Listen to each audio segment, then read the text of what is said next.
스스로 놀라는 그런 경향들이 있습니다. 근데 사실은 우리 집단이, 한국 사회가 어떻게 보면 한국 국가라는 우리 이 거대한 민족의 공동체가 그러한 가위 눌림 같은 것을 우리가 때때로 겪고 있지는 않은가. 그래서 이렇게 저를 좀 2차 포럼에 초대를 해 주셨을 때 뭐 내가 가서 할 말씀이 있을까 생각했지만, 그럼에도 불구하고 우리의 악몽과 같은 과거를 직접적인 아닌 독일의 그 100년 전의 이야기서부터 조금 해드리면서 거기에서 하나의 해결의 실마리를 찾으면 어떨까, 그런 생각으로 사실은 이 자리에 서게 됐습니다.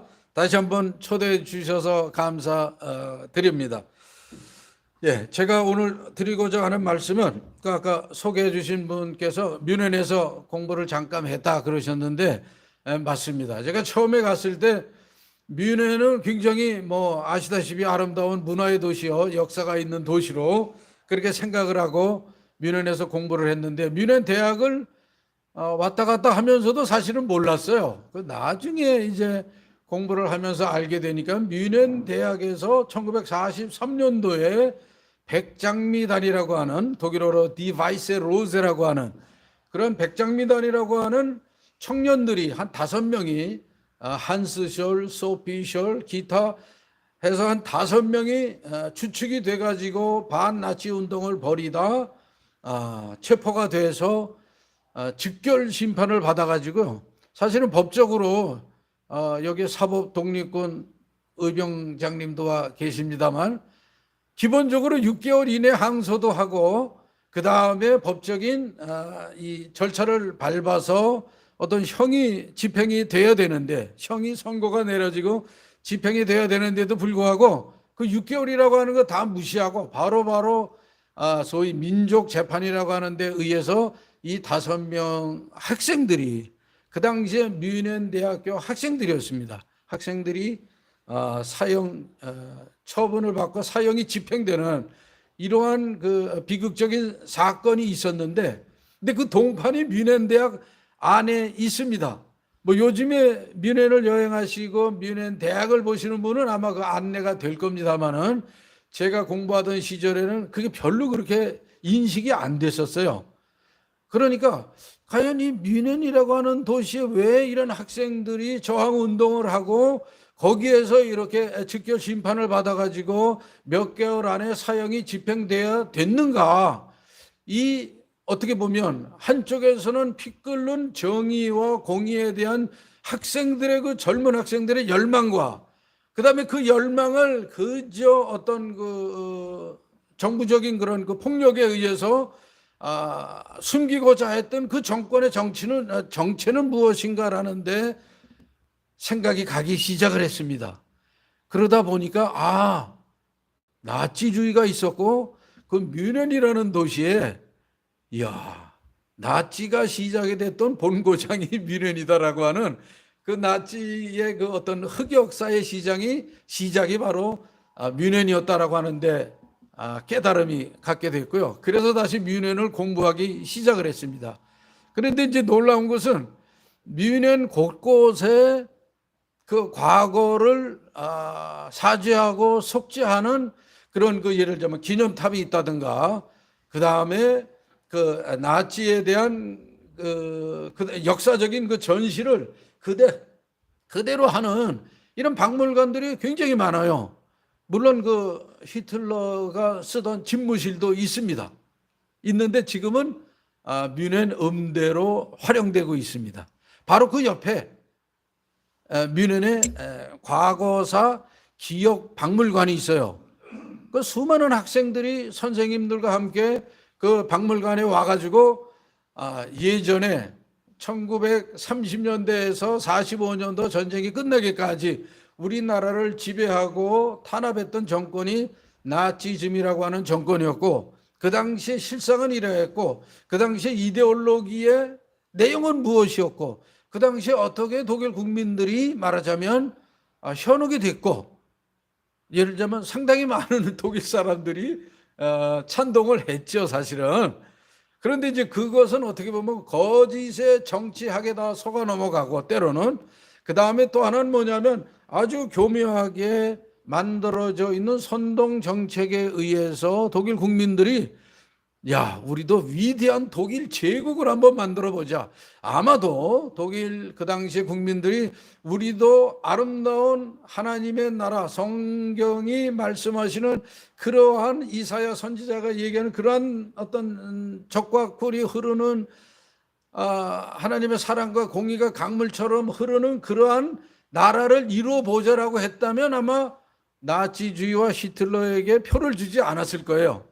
그런데 이 나치주의자들이 어떻게 교묘하게 그 사람들의 국민들의 어떤 일종의 열등감, 경제적인 피폐함, 경제 공황에서 오는 생활의 곤란함, 인플레이션, 실업률 뭐 이런 것에 너무너무 독일 사회와 국민들이 어려워하고 있을 때에 바로 그 약점을 파고든 것이 나치주의자들이고 그것에 나중에 이제 주인공이 됐던 사람이 바로 히틀러죠. 히틀러는 처음부터 나치주의와 사실은 연관이 없었던 사람이에요.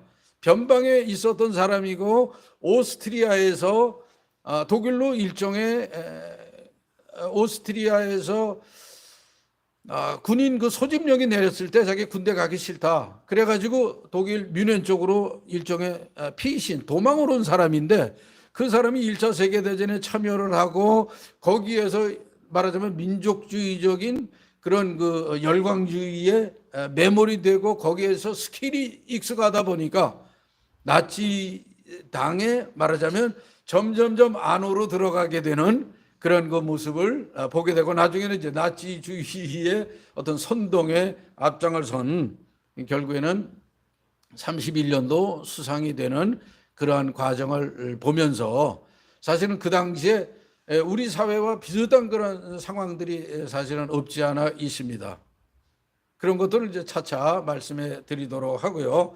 한번 도표를 잠깐 제가 미리 그려놨습니다만 권력과 신앙, 히틀러 정권과 기독교라고 하는 이 말하자면 큰 주제와 부제 안에서 제가 드리려고 하는 말씀은 바로 독일 1931년도에 말하자면 대대적인 국회의원 선거가 있었어요. 그래서 그 국회의원 선거에서 나치당이 말하자면 다수당이 됩니다. 그래가지고 그 다수당에서 수상을 히틀러로 이제 등극을 시키는 그런 과정인데 그러면 나치당이 뭐 1930년도에 생겼느냐? 그게 아닙니다. 아까도 말씀드렸듯이 역사라고 하는 것은 흘러서 현재까지 이른다고 보면 독일의 나치주의는 이미 1914년, 18년도에 있었던 1차 세계대전의 그 패망으로 인해 가지고 독일 사람들은 굉장히 어려움을 많이 겪었잖아요. 일단 뭐 패전을 했으니까.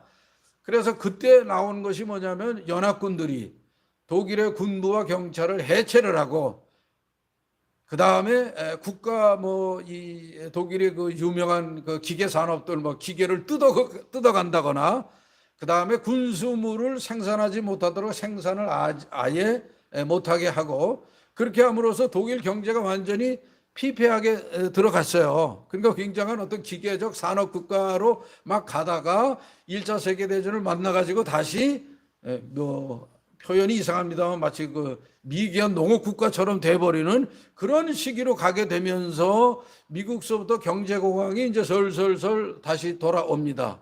근데 이런 과정에 독일 안에 어떤 일들이 생기느냐 하면 독일은 다시 재건해야 된다.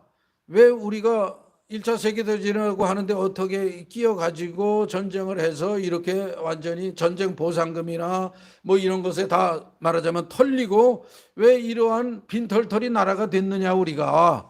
독일은 다시 재건해야 된다라고 했을 때 그때 끌고 온 이념이 뭐냐면 신화입니다. 신화. 독일의 신화를 끌고 왔어요. 그래서 게르만족의 신화, 심지어는 그 바이킹의 북구적인 신화까지 끌고 왔어요.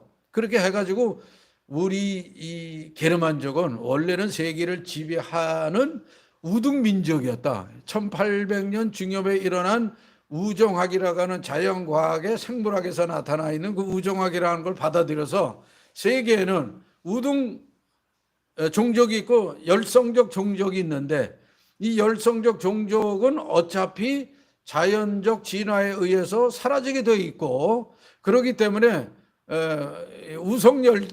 이 종족이 열성한 종족을 지배하고 그들을 다스리는 것은 자연의 법칙이다.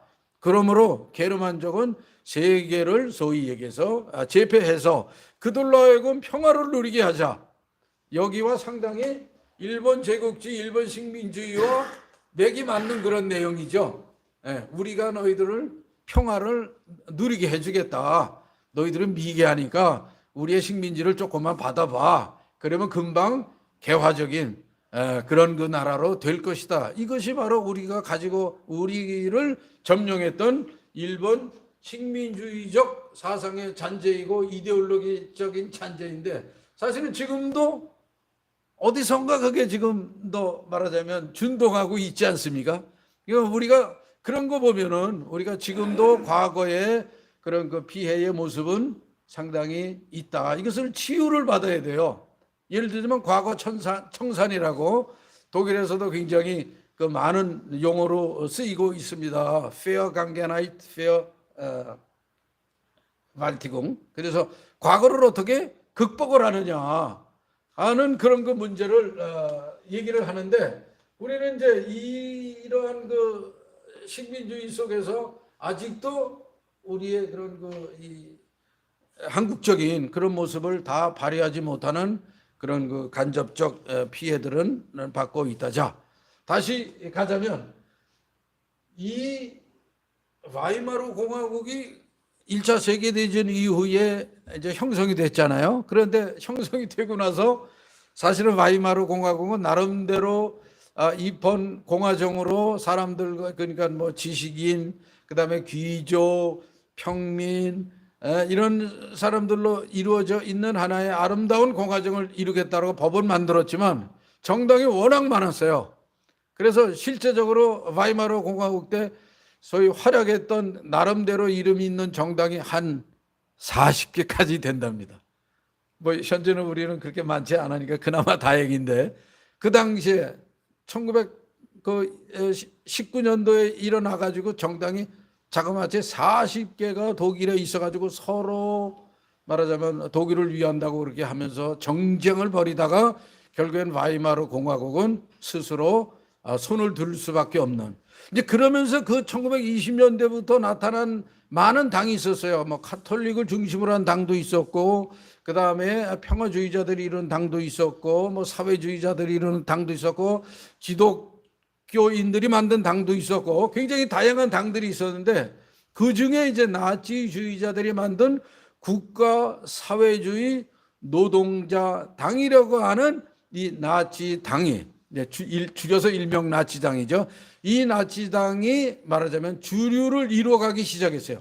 그러니까 1919년도만 해도 나치당은 별로 그렇게 이름 없는 뮌헨 근교의 뮌헨을 중심으로 한 아주 작은 소정치 모임이었는데, 그들이 한 것은 뭐냐? 결국 우리나라가 다시 재건해야 된다라고 하는 것이고, 여기에 이제 살이 붙는 겁니다. 여기에. 그래서 나치주의의 이데올로기를 모자이크 이데올로기다라고 말을 해요. 그러니까 좋은 거는 다 갖다 붙여요. 예를 들면 여러분들이 잘 아시는 음악의 바그너 있지 않습니까? 바그너의 음악이 왜 지금도 문제가 되고 있느냐 하면, 바그너는 상당히 반유대주의자였잖아요. 그 반유대주의자적인 그런 소위 사상이 깃들어 있는 그 음악, 그거를 나치주의자들이 또 민족음악이다라고, 왜냐하면 여러 니벨룽의 반지라든가 기타 많은 그런 신들의 이 밤이라든가 이런 많은 작품 중에 보면은 그런 우월 민족 어떤 이 신화들이 굉장히 많이 등장을 해요. 그래서 이 게르만 아리안족은 우월한 종족이다. 그러니까 결국에는 우리가 세계를 제패하지 않을 수가 없고, 제패해야 되는 것은 이거는 신의 소명이다라고 얘기를 해요. 그런데 이제 신의 소명이다라고 하는 어떤 중립적인 표현에서 독일의 그 당시에 가톨릭과 루터교, 프로테스탄트들이 거의 한 80%가 돼요. 40%. 그래서 그러니까 이들을 말하자면 어떤 합리적으로 이끌어내기 위해서는 종교적인 용어가 필요했죠. 그래서 붙인 이름이 바로 하나님이다.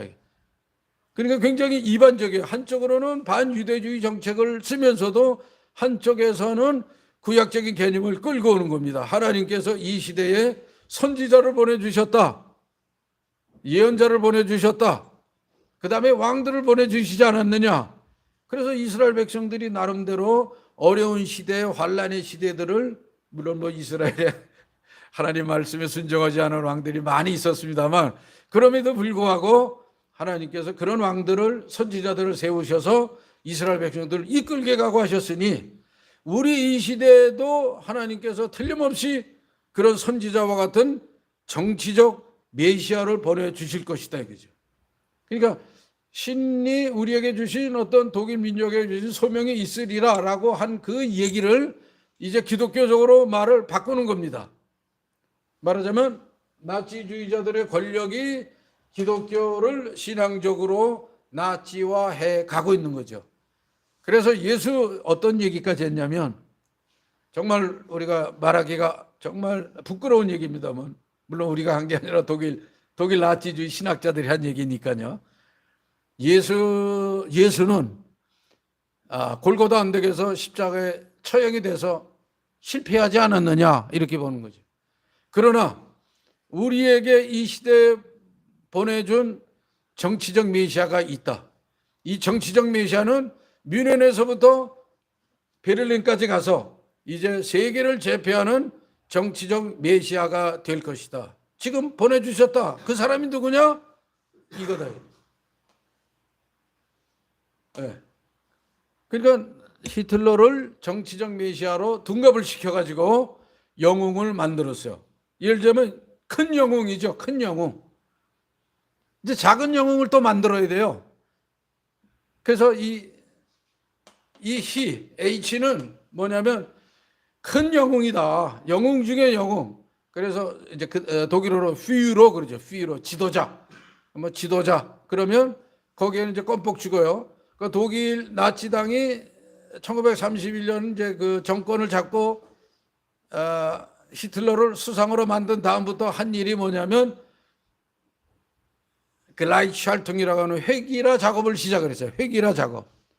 그 회기라 작업이라고 하는 것은 뭐냐면 위에 지도자가 있고 그 지도자 밑에 뭐 꼭 적어갔네요. 우리 그 아까 그 모세 설교했을 때 모세 천부장, 백부장, 십부장 하듯이 그 위에 큰 지도자가 있다면 그 밑에 또 조직에 지도자가 있고 그 밑에 조직에 지도자가 있고 그 밑에 조직에 지도자가 있는데 그럼 맨 밑에 있는 구성원은 뭐냐면 바로 그 위에 지도자를 충성을 하는. 그래서 계속 그 충성이 올라가면 민족의 영웅인 히틀러에게 충성하는 것과 마찬가지다. 그래가지고 충성 서약을 하게 만들었어요. 그러니까 아리안족의 족보에 들지 않는 사람은 모든 공직에서 떠날 것. 교계도 마찬가지입니다. 아리안, 그러니까 예를 들면 유대인과 결혼한 목사들은 이혼할 것 이렇게 되는 거예요. 결별할 것. 교수 다 유대인과 결혼한 사람들은 이혼할 것 이렇게 돼 있어요. 그 실제로 목사들 중에서도 자기 부인이 유대인이어서 잘 살았어요. 그런데 이 아리안법이 이제 공포가 된 거예요. 나치 당에 의해서. 그러니까 심지어 목사조차도 자기 부인과 이혼을 한 그런 경우도 있고, 그 유명한 영화 배우도 자기가 부인이 유대인이라 더 이상 뭐라 그럴까 배역을 맡기가 어려워요. 그러니까 이혼을 한다거나 뭐 이런 식으로 소위 아리안 법을 이제 공표를 했고, 그 다음에 충성 서약을 하게 했어요 전부. 그래서 여러분들이 다 아시다시피 손 들고 이렇게 하는 거 있지 않습니까? 네, 그거 독일에서 여행하시다가도 혹시 그거 하시면 큰일 납니다. 절대 하시면 안 돼요. 네, 뭐 하일 뭐 이런 거 있잖아요. 손 들고 이렇게 하는 거. 그거 절대 하시면 안 됩니다. 그래서 저는 가끔 교회에서 찬양하실 때 막 손 들고 이렇게 하면은 어느 때는 굉장히 그게 오버래핑이 돼요. 뭐 이렇게 손 드는 건 괜찮은데 손을 앞으로 이렇게 들고 막 이렇게 하면 괜히 막 기분이 이상해요. 사실은 천재주의적인 그런 것 같아요. 그 가끔 저 교회에서 손 들고 찬양하시면 이렇게 하시면 좋을 것 같아요. 예. 자, 그래서 이제 이 권력이라고 하는 이 권력이 결국에는 뭐가 됐느냐? 파시즘이 된 거죠. 파시즘이. 그러니까 보십시오. 어떻게 보면은 뮌헨 근교, 그 다음에 독일에 있었던 많은 뭐 기독교인이나 또는 독일을 걱정하는, 순수하게 걱정하는 분들이 그렇다, 이제 1차 세계대전을 이렇게 어렵게 패망이 됐고 정말 창피하다 우리가. 그 다음에 바이마르 공각도 삐걱대고 잘 안 되고 있으니 그러면 독일 재건해야 된다. 이건 뭐 정말 아주 순수하고도 아름다운 조국애라고 생각을 합니다. 그런데 이제 나치는 이거를 완전히 자기식으로 정권 유지로 만들어간 거죠. 정권 유지로. 그러니까 민족, 국가와 관계없이 뭐가 됐느냐? 자기들의 정권을 쟁취해가지고 그 집단을 어떤 소용돌이에 몰아넣어서 그거로 하여금 세계를 제패해서 나치주의를 떨치자 하는데 사실은 이용을 했던 거예요. 그래서 기독교를 말하자면 권력이 파시즘화된 권력이 신앙, 기독교를 어떻게 회유를 하고 기독교를 활용을 하고 악용을 하고 그 다음에 어떻게 하면 기독교를 그 다음에는 또 탄압을 하고 한 두 가지 정책을 통해 가지고 자신들의 정권을 파시즘적인 그런 정권을 쟁취해가는 그런 모습을 갖게 되었죠. 자, 이 내용이 바로 권력과 신앙 히틀러 정부가 기독교 안에 여기 이제 1938년도에는 이제 정권이 다 됐어요. 이제 그러니까 그 나치주의가 1931년도서부터 33년, 35년 해가지고 독일 35년도에는 어떤 일이 벌어졌냐면 전국에 있는 도서관의 책들을 어느 광장 그 마을의 그 도시의 광장 앞에 다 끌어내요. 반나치주의자들의 책이에요. 그러면 기독교인 중에 반나치주의자들의 책, 평화주의자들이 쓴 책, 그 다음에 공산주의 사회주의자들이 반나치주의적 성향으로 쓴 책, 이런 책들을 다 그 광장에 놓고 불을 지르면서 역시 이거 하면서 그 히틀러 인사 있잖아요. 그거 하면서 불을 지르면서 그걸 대대적으로 이렇게 우리가 사상적으로 전부 깨끗해졌으니까 이제 위대한 게르만의 이 나라를 건설했는데 말하자면 토달지 마시오 이 얘기죠. 토달지 말아라. 어떻게 이 거대한 소위 게르만 제국 건설에 토를 다느냐. 그래서 나타난 이론들이 말하자면 전체는 개인에 앞선다. 전체는 개인에 앞선다. 그런데 이거는 전체는 개인에 앞선다라고 하는 얘기는 또 어디서 나온 얘기냐? 헤겔 철학에서부터 국가 철학 있잖아요. 국가라고 하는 것은 살아 움직이는 하나의 생명체고 비록 개인들이 움직이고 거기에 조직이 있고 거기에 뭐 군단위, 도단위, 그 다음에 연방 단위들이 움직여서 하나의 국가를 형성하지만 그 국가라고 하는 것은 그거는 어떤 신적인 하나의 그런 그 생명체이기 때문에 개인들은 그 앞에 존재 가치가 사실은 인정받기가 어렵다. 먼저 국가다 이거죠. 그래서 그 나치주의자들이 좋아했던 내용이 바로 그겁니다. 국가가 개인의 존재보다 앞장선다. 그러니까 개인들이 국가에 대해서 신앙적인 어떤 그런 그 모습을 가지고 반대한다거나 또는 비평을 한다면 그거야말로 반국가적인 음모다. 이렇게 가지고 대대적인 뭘 만드냐면요. 전국에 나치주의자들이 독일 안에 수용소들을 만들기 시작을 했어요. 그 컨센트라치온스 라거라고 하는 컨센트레이션 캠프라고 하는 걸 만들어서 거기에 예를 들자면 반나치주의자들이라든가 이런 사람들을 많이 넣고 거기에 이제 기독교 나치 저항가들이 많이 잡혀가게 됐던 겁니다. 자, 그래서 사실은 이 신앙이라고 하는 것은 그 당시에 신앙의 이 뿌리가 한 세 가지가 있어요. 세 가지. 여러분들이 권력과 신학이라고 하는 이 책을 1, 2권입니다. 이 책을 보시면 이 안에 이런 내용들을 만화로, 원전은 10년 전에 만들어진 책입니다만 작년도 말에 만화로 발간을 했습니다. 여기 그 세 가지라고 하는 것은 뭐냐면, 하나는 순수한 독일적 신앙이 있어야 된다.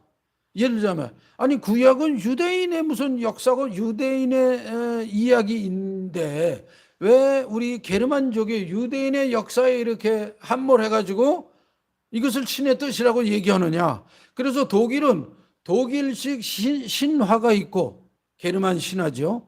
독일식 말하자면 전설이 있고 독일의 토속적인 신앙이 있는데 왜 우리가 그것을 다 잊어버리고 기독교라고 하는데 이렇게 함몰이 돼 있느냐라고 해서 생긴 독일식 신앙 운동이 생겼어요, 그 당시에.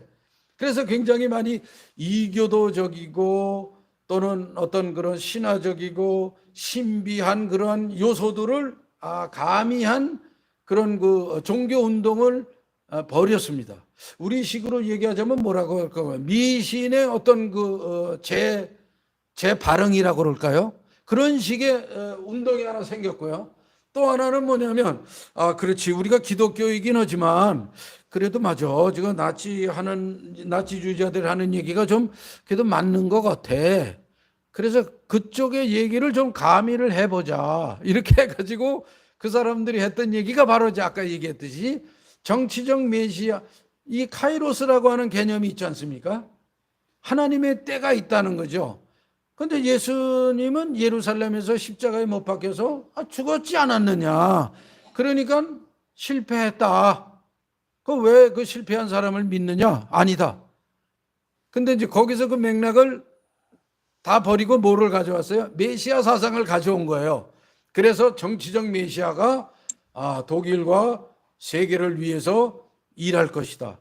예를 들자면 뭐 여러분들 아시다시피 이 히틀러는 결혼을 거의 안 했잖아요. 그러니까 이제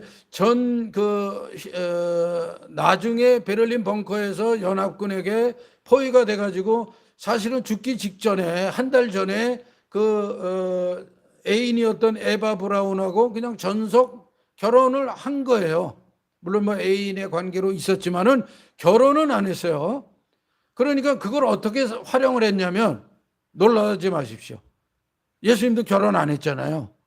그러니까 이 나치주의적 신학자들이 뭐라고 얘기했냐면, 그와 같이 조국과 결혼한, 그러니까 이거예요. 예수님은 하나님의 뜻에 순종하기 위해서 하나님의 결혼을 안 했다면, 이제 히틀러는 조국을 위해서 온전히 헌신하기 위해서 결혼 안 했다.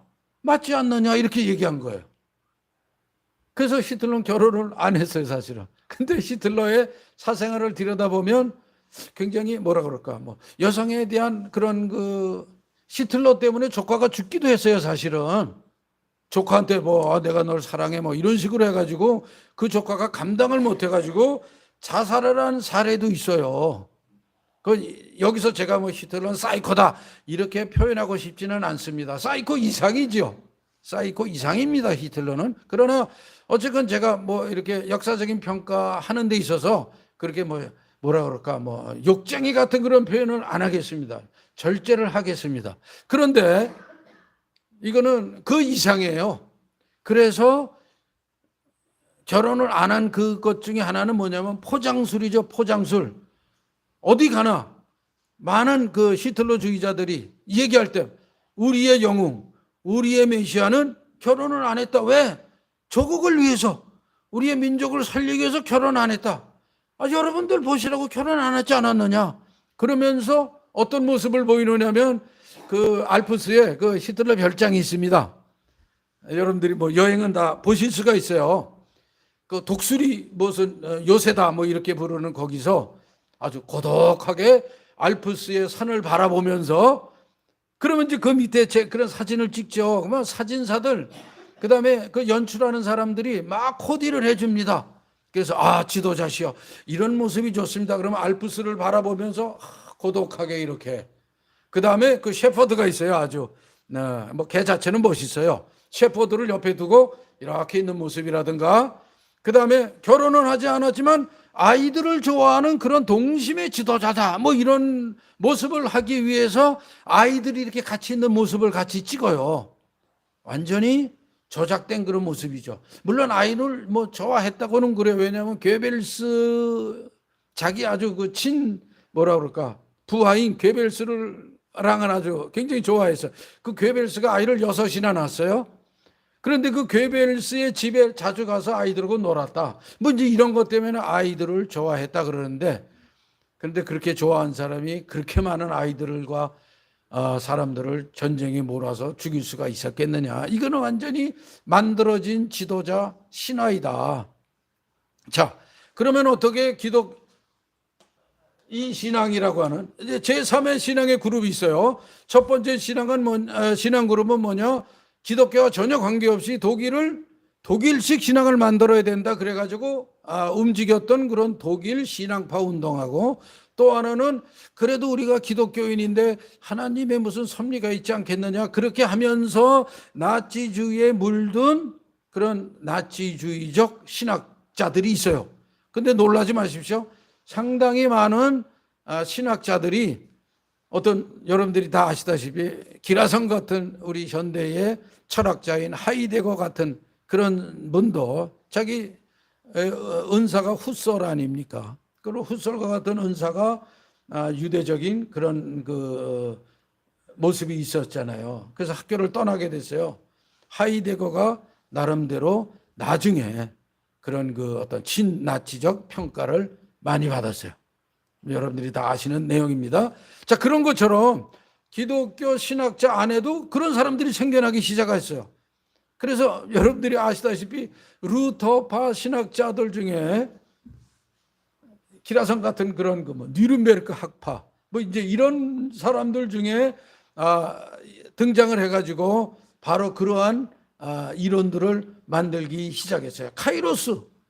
그러면 기독교인들께 카이로스 그러면 하나님의 때, 예수 그리스도 우리의 구원자께서 오셔서 십자가에 달려 돌아가심으로 우리의 죄를 구속하시는 그 엄청난 사건, 그게 카이로스의 정점이라면, 야, 이제 우리 독일 민족을 위해서 카이로스가 이 말이라. 그게 뭐냐?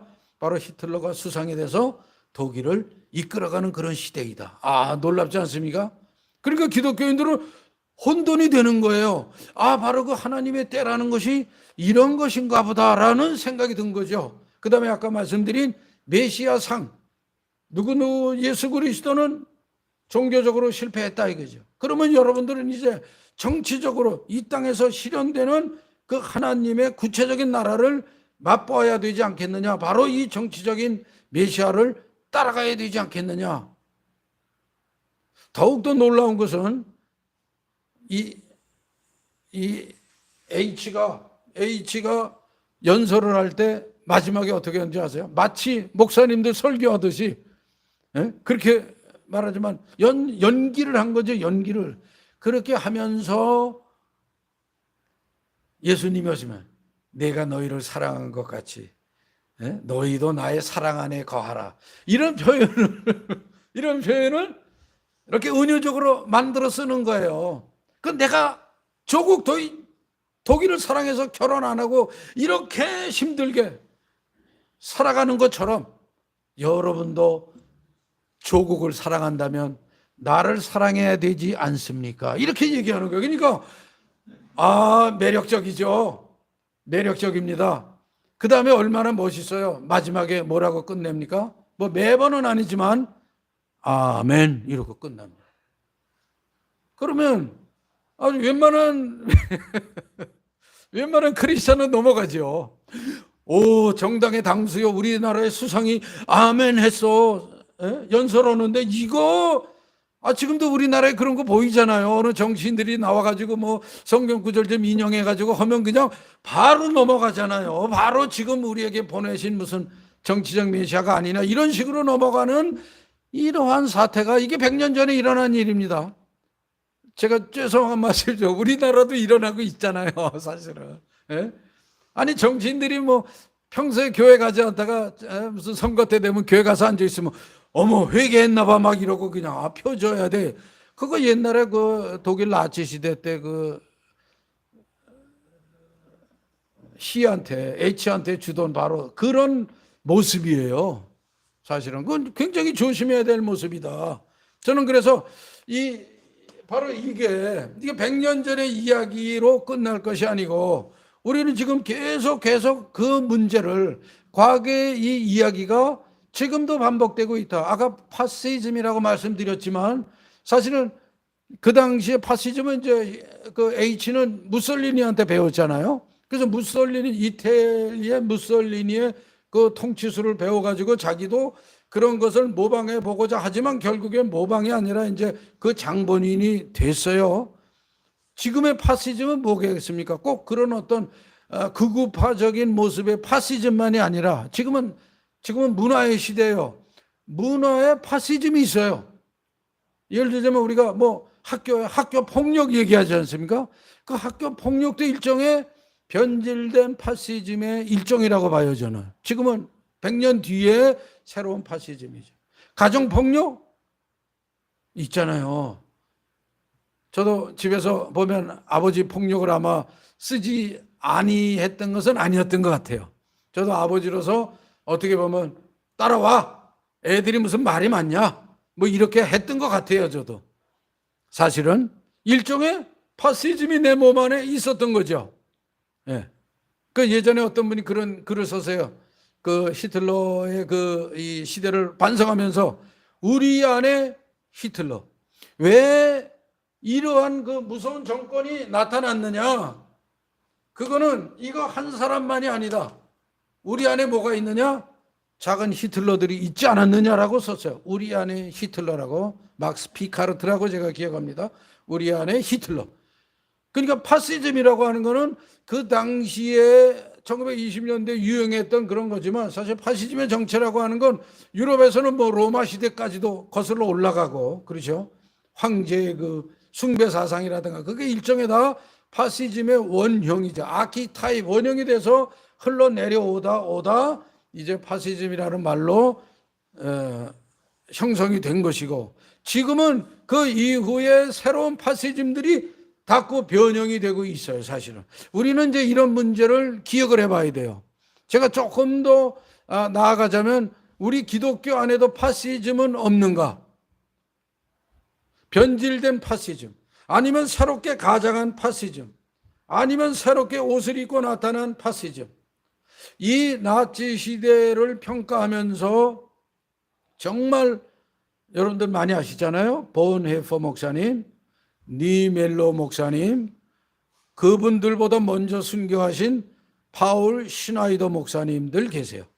파울 슈나이더 목사님은 개신교에서 최초로 반나치 운동을 하시고 설교하시다가 그러니까 나치주의자들이 강제 수용소에서 그냥 약물로 숨지게 하신 분이에요. 파울 슈나이더.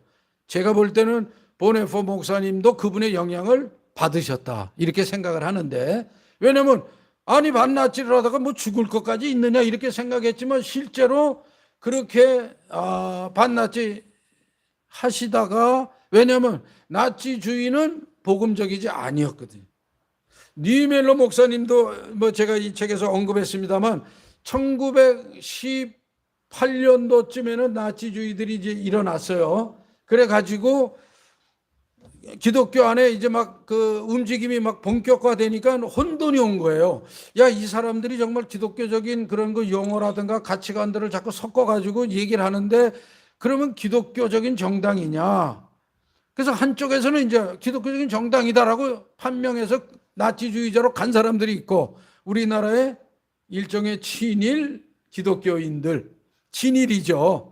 야, 그러면 신사참배가 그건 문화적인 거지 무슨 종교적인 거, 우리가 무슨 하나님을 배반하냐, 그렇게 심한 소리 하지 마 이렇게 하면서 그냥 친일 가자라고 생각했던 사람들, 물론 친일 가자라고 안 했겠죠. 본인들은 그냥 그냥 뭐 너무 튀지 않게 살자 이렇게 생각했겠죠.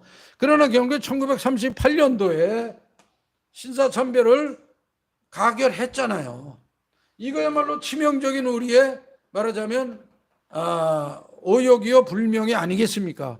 지금 우리 100년 뭐 남짓 뒤에 살고 있는 우리도 아직도 이 아픔을 가지고 있고, 어떻게 하면 우리 믿음의 선조들께서 실수하셨고 오판했던 이 역사를 우리는 오판하지 않을 수 있겠는가라고 항상 주님 앞에 회개하고 기도하는 모습이 지금도 있지 않습니까?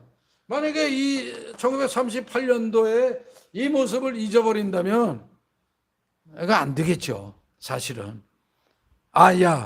그 일부 기독교인들이, 야, 너희들은 무슨 과거 지향주의적이냐, 복고주의냐, 뭐 왜 옛날 거 붙잡고 그러냐? 그러면 역사를 잘못 알고 있는 거죠. 역사라고 하는 것은 끊임없이 반성하고 성찰하고, 하나님께서 우리에게 이걸 주신 이유는, 뇌를, 머리를 주신, 이성을 주신 이유는 끊임없이 기억하고 아름답게 추억하고 거기에 도망가라 하지 말고 직면해라 현실을 라고 우리에게 주신 거라고 확실히 믿습니다. 저는 나치 시대 때 이 나치 주제들이 했던 일은 뭐냐면요, 머리를 비우게 하는 일이에요. 머리를 비우게, 머리를. 그래서 어디로 갔느냐면 열광주의로 갔습니다. 열광주의로. 심지어는 나치 신학자들이, 나치 친일, 그러니까 친나치 목사들이 어떻게 설교했느냐, 성령께서 우리에게 성령의 불을 주시면 뜨겁지 아니하더냐 이거죠. 성령의 불. 나치주의도 우리에게 새로운 소위 회개를 명령하신다. 그래서 우리가 회개라고 하는 것은 뭐냐, 나치주의로 받아들이고 나치주의적 새 삶을 사는 거다, 이렇게까지 얘기를 했어요. 나아가서는 성령을 받아라를 어떻게 해석을 했냐면, 나치주의를 받아서 다른 생각하지 말고 나치에 찬동하고 뜨겁게 살아, 이거요. 그러니까 저는 그래요. 우리 지금 1920년대를 지나는 한국의 기독교가 때로는 머리를 비우게 하고 열광주의에 빠지게 하고 맹목적인 성령의 무슨 감동, 성령 충만을 성경과 관계없이 열광하게 한다면 이것도 아니다. 이것도 예를 들자면 종교적 파시즘의 변용이죠. 그렇죠? 저는 그렇게 생각합니다. 그러니까 냉철해야 돼요. 때로는 우리가 진정한 성령님의 뜨거움에 소위 취하고 미쳐야 되겠지만은, 그러나 너무 정말 말씀과 관계없이, 성령의 실제와 관계없이 우리가 그런 열광주의에 사로잡힌다면 그것도 아니다. 저는 이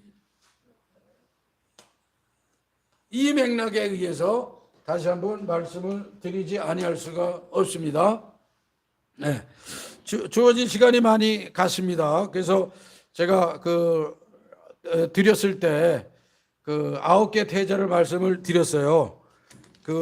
이 권력과 신앙, 히틀러 정권과 기독교라고 하는 그 책에 가장 기본적인 9개 태제가 있는데, 사실은 실제적으로 더 많이 있습니다만, 일단 재기의 열정이 파우스트를 삼키다. 그 파우스트라고 하는 그 중세적 모든 것을 다, 의학, 심리학, 신학, 모든 것을 다 공부한, 말하자면 만능 지식인인 파우스트가 뭐에 빠지냐면 일상의 무기력과 권태에 빠져서 내게 시간을 다시 청춘을 준다면 얼마나 좋겠느냐라고 했을 때 악마인 메피스토펠레스와 악수를 하고 결탁을 하잖아요. 이 독일 민족이 말하자면 악령의 결탁을 한 거예요. 저는 지금도 우리 시대에도 말하자면 그런 악령과 결탁할 수 있는 사태가 벌어질 수 있다. 제가 옛날 얘기만 하려고 하는 게 아니라 지금도 우리는 파우스트가 돼서, 우리 개개인이 파우스트예요. 그래가지고 뭐가 좀 있었으면, 내가 청춘을 얻었으면, 인생의 새로운 의미를 깨달았으면 라고 하다가 결국엔 우리도 악수하지 않아야 될 그런 대상과 악수하게 되는 그런 일은 피해야 되겠다. 그래서 권력과 신앙은 결코 파시즘과 손잡아서는 안 됩니다. 지금 문화의 시대예요. 다양한 파시즘의 형태가 있다라고 말씀을 드렸어요. 그거는 가정에서도 학교에서도 때로는 군대에서도, 때로는 정부와 정권이 파시즘화 될 수 있는 요소가 있어요. 그걸 우리는 냉철하게 자성하고 역사를 통해서 깨달아야 되겠다, 그 얘기고요. 민족과 국가가 우상화돼서는 절대 안 됩니다. 민족과 국가는 우리가 중립적으로 당연히 조국애와 조국에 대한 사랑과 우리 이웃에 대한 사랑 당연히 있어야 됩니다만, 그것이 이데올로기화돼서 어떤 정권과 욕망을 취하고자 파시즘화되는 이 경계를 넘으면 절대 안 되겠습니다. 자, 그렇게 해서 백성들은 어떻게 될 수 있느냐? 잘못하면 집단 광기, 집단 히스테리에 들어갈 수가 있어요. 절대 우리는 그걸 조심하셔야 됩니다. 냉철한 이성과 냉철한 판단력과 분별력을 성경과 지혜를 통해서 가져야 되겠다라고 하는 것이고요. 그 다음에 이제 아까 말씀드린 것 중에 하나가 뭐냐면, 지금 사탄의 프로파간다가 있습니다. 그 당시에 했던 얘기예요. 나치주의자들을 향해서 많은 신학자들, 믿음의 신학자들입니다. 그 신학자들이 했던 얘기가 뭐냐? 특별히 파울 슈츠 같은 신학자들이 사탄의 자기부정이라고 하는 것을 얘기했어요. 사탄의 자기부정. 모든 존재는, 심지어 사탄조차도 자기를 드러내요. 어떤 형태든지 자기를 드러내는데, 지금은 어떤 시대냐? 사탄이 이렇게 얘기한답니다. 나는 없어. 지금은 현대야. 현대의 사탄을 얘기하는 것은 그거는 미개인이야. 그건 원시인이야. 그러니까 사탄은 너희들의 모든 대화에서 꺼내. 사탄은 없는 거지 라고 얘기한다는 거죠. 그래서 사탄을 얘기하는 사람은 스스로 미개인이라고 하는 의식을 키워줌으로 인해서 사탄이 자기를 부정하는 전략이 있다. 이거는 보네포 목사님도 얘기하셨고, 파울 슈츠 목사님이 아예 책을 내셨어요. 작은 책자입니다. 사탄의 자기부정, Selbstleugnung des Satans,라고 하는 책을 쓰셨어요. 1930년대. 여러분들이 기억을 하시고, 사탄은 끊임없이 자기를 부정함으로써 자기 존재를 소위 드러내는 사악한 영이라고 하는 것을 우리가 기억을 해야 되겠습니다. 그 당시에 이 제국주의자들, 나치 제국주의자들이 했던 것이 뭐냐면, 교회를 국가 체제 안에 두어서 모든 총대 주교부터 노회장, 그 다음에 지역교회 목사들까지 나치주의적 그 이데올로기를 설교에 집어넣게 했어요. 그거 안 하면 나치주의자들이 저기 뒤에서 그거 다 적습니다. 그래서 뭘못이 목사가 나치주의적 설교를 안 했다, 그러면 그냥 완전히 말하자면 감점 맞는 거예요. 감점이 쌓이면 이제 탈퇴, 퇴출, 이렇게 되는 겁니다. 무서운 시대였습니다, 그 당시에. 지금은 자율적인 시대입니다. 그런데 자율적으로 우리가 그런 이상한 반복음적 행동을 해서는 안 되겠다. 그래서 그 당시에 복음 안에서 나치주의는 잘못된 거다라고 행동했던 분들이 고백교회입니다. 고백교회 성도입니다.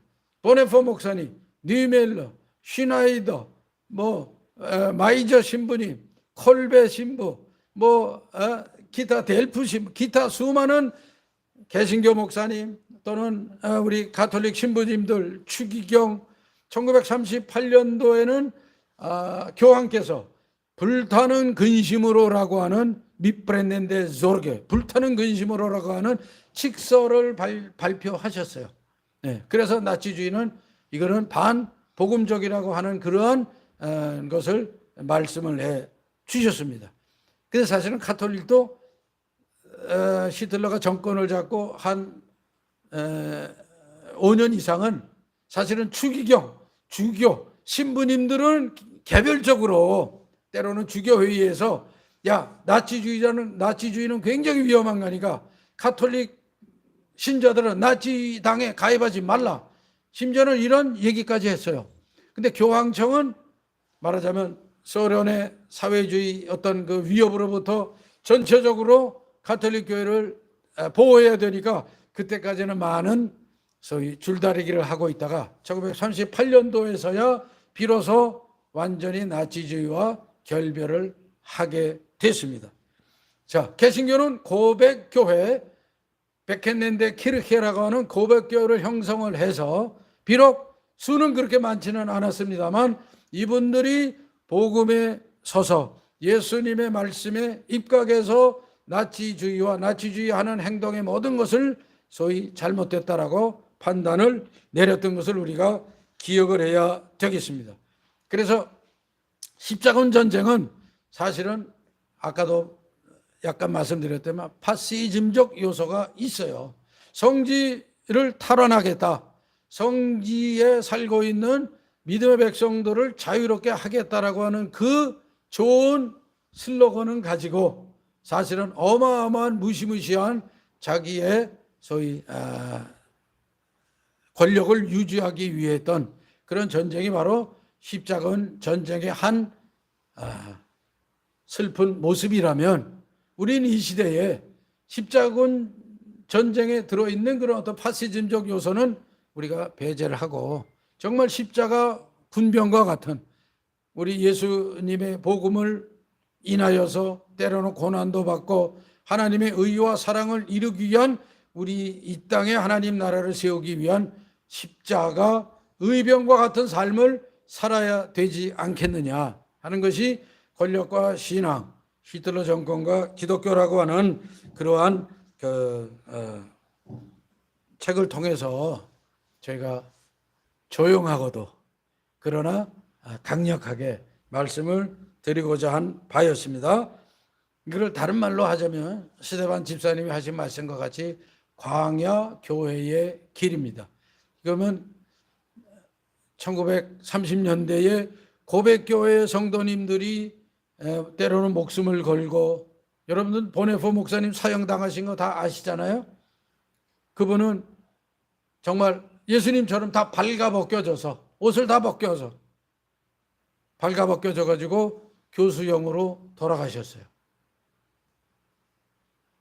어떻게 보면 치욕스러운 거 아닙니까? 본인은 하나님 앞에 정말 목숨을 순교로 하셨지만 인간적으로 볼 땐 치욕스럽게 다 발가벗겨져서 돌아가시게 된 그런 모습이라면 우리 시대에 말하자면 한국 교회를 향한 한국 기독교를 향한 하나님의 뜻이 무엇일까? 이것은 고백교회 성도님들이 걸어가셨던 그러한 길, 스데반 집사님이 말씀하시고 그 환상 속에 보신 그런 말씀처럼 광야 교회의 길이 아니겠는가 하는 것을 말씀드리면서 이 광야의 길은 때로는 담대하게, 때로는 정말 치열하게 우리를 유혹하는 그런 그 유혹의 권세들, 적그리스도의 권세들, 그리고 교묘하게 변장되어 있는 사단의 자기 부정 전술이죠. 그런 전술로 우리를 꼬이고 있는 이런 데서부터 우리는 단호히 때로는 거부하고 그 다음에 말씀 안에 서야 되겠다. 그래서 이 말씀을 결론적으로 권력과 신앙, 히틀러 정권과 기독교 100년 전에 그러한 이야기만이 아니고 현대 2020년대를 지금 지나가고 있고 격변의 시대를 격변의 국제적인 상황 속에 격변의 그런 삶 속에 살아가고 있는 우리 성도님들과 그 다음에 또 성도님들의 이웃들과 또 우리의 아직 주님을 구주로 영접하지 못하고 고백하지 못한 우리의 모든 이웃들 함께 우리가 가슴속에 새겨봐야 될 그러한 역사적 기록이다라고 말씀을 드리면서 오늘의 작은 강연을 마치도록 하겠습니다. 감사드립니다.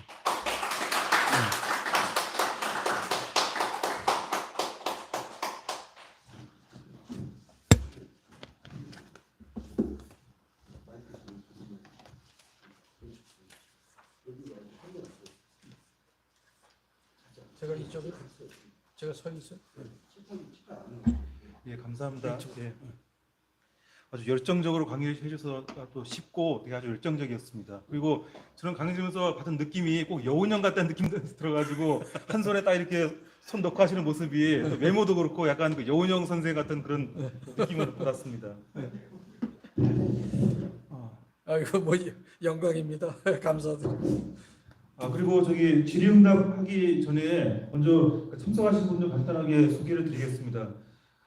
박병등 목사님 저기 참석하셨고요. 미래 목회 포럼 사무총장 하시면서 이제 광주 예수 기쁨교회 목사하시는 박병등 목사님 참석하셨고요. 그리고 과거에 또 아주 유명한 개그맨이셨습니다. 그리고 박인재 목사님 기독교 포털뉴스 기자신 박인재 목사님 참석하셨고요. 그리고 강남구 선생님이신데요. 전에 기독교신문 부장하시고 그리고 정의사법실천연대 대표하시는 강남구 대표님 참석하셨고요. 그리고 시인이신데요. 김대영 길동역 구역장님 참석하셨고요. 그리고 또 최영신 목사님 초야병교회에서 함께 활동하시는 함께 이끄시는 최영신 목사님 참석하셨고요.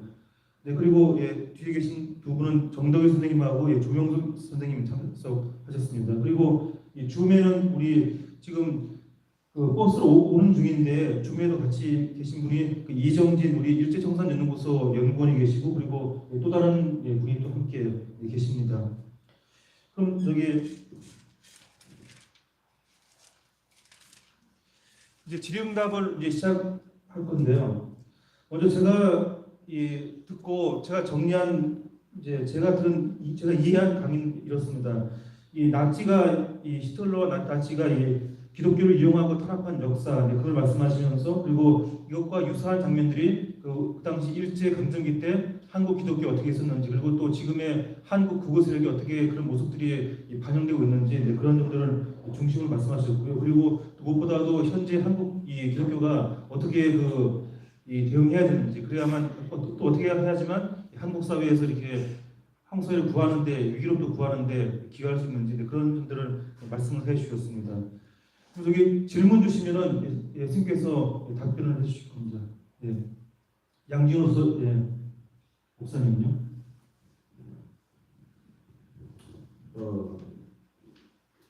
시에르드와 기독교신 공동 취재단 양진호 기자고요. 1933년부터 1945년도 히틀러가 유럽을 대상으로 전쟁을 벌이고 그리고 또한 그 전쟁과 동시에 일제도 그 조선반도를 침략한 후에 대동아 전쟁을 막 벌이던 시점이잖아요. 근데 그 양대 축을 비교할 때 서쪽으로는 독일, 동쪽으로는 일본 제국주의 그 두 세력의 공은 내가 볼 때는 둘 다 마르크스입니다. 저기 공은 과에 대해서 좀 알고 있어요. 공통된 과, 공통. 그러니까 일본 제국주의와 나치 히틀러가 동시대였는데 그때 공통점. 그러니까 아무래도 일본 천황을 우상시한다든가 그 아리안족 우월주의 하면서 우상시한다든가 그런 그 마이크 이거 됩니까? 잘? 네.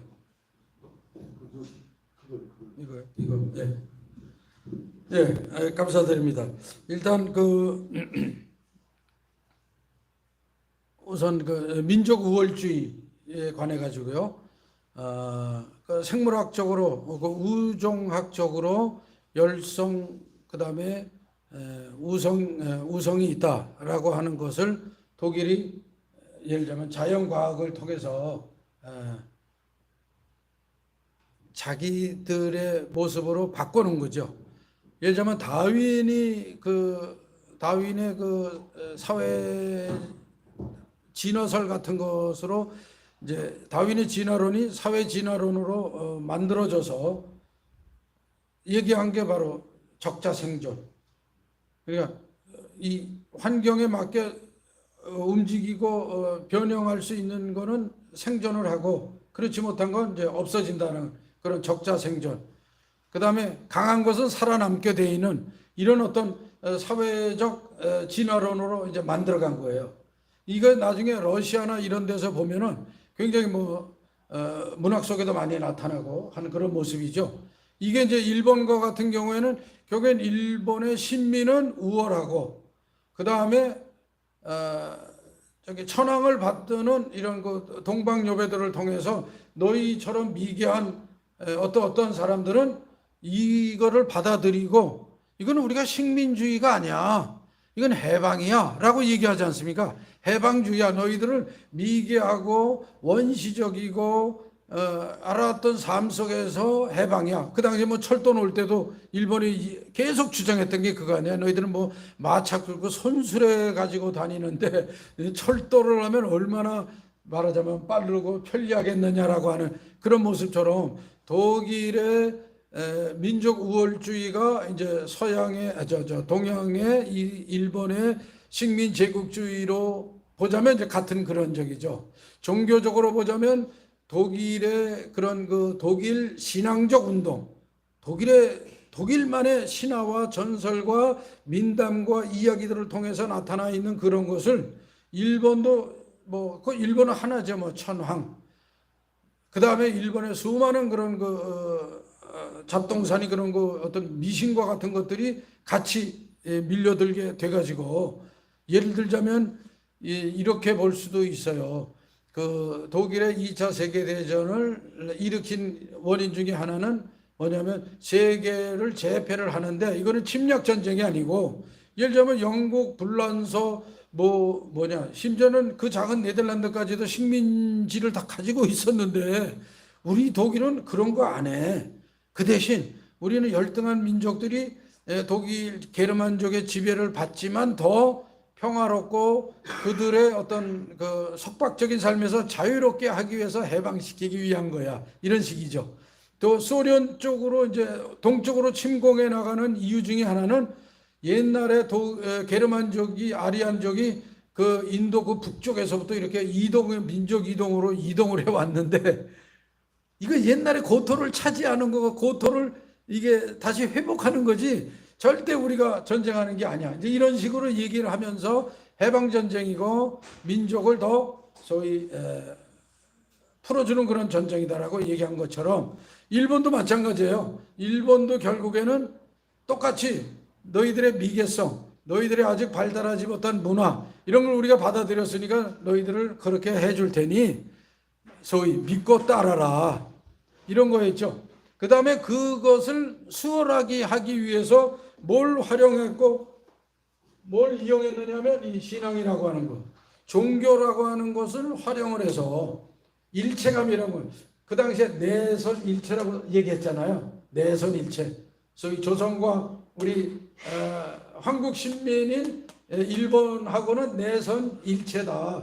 그러니까 너희들도 그렇게 해라. 그런데 이제 한번 보세요. 저는 지금 오래된 100년 전 가까운 그런 사진이지만 그 당시에 총회에서 가결을 해가지고 장로교 목사님들이 그 남산이라고 그래요.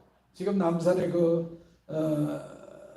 무슨 기념관 근처 자리라고 그러는데 거기 가가지고 도열해서 한번 보십시오. 정말 놀라운 사진 아닙니까? 그게.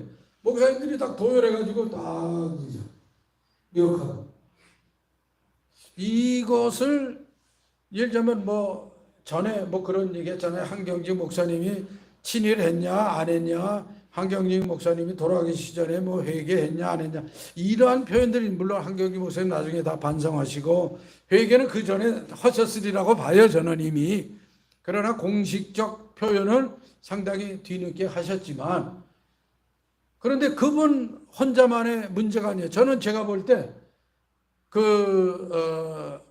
밀정이라는 영화 아니에요. 이정재 씨 나오는 밀정이라는 영화 맨 마지막에 이제 막 도망 다니고 그렇게 이제 이중 간첩처럼 이렇게 하다가 막다른 골목에 어느 여자 그 저격수죠. 그 배우 이름은 제가 잊어버렸습니다. 거기서 딱 이제 소위 저격을 하려고 바로 그 앞에다가 놓고 딱 한마디 물어봐요. 왜 당신이 친일했느냐? 왜 당신은 친일했느냐라고 딱 물어봐. 했더니 그 배우가 배우 이정재죠. 극에서 뭐라고 얘기하냐면 이렇게 일찍 끝날 줄 몰랐다. 나는 일제가 진짜 뭐 가로치고 얘기입니다. 뭐 50년 100년 갈 줄 알았다. 이렇게 일제가 일찍 끝날 줄 몰랐다.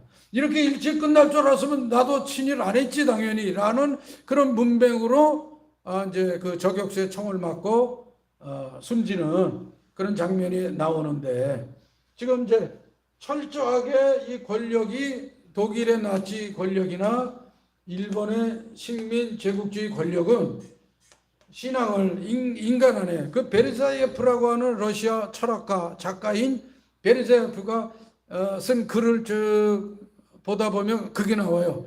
인간은 철저하게 종교적이다. 그런 철저하게 그러니까 자연 상태 그냥 놔둬도 인간은 종교적인 속성이 발휘될 수밖에 없어요.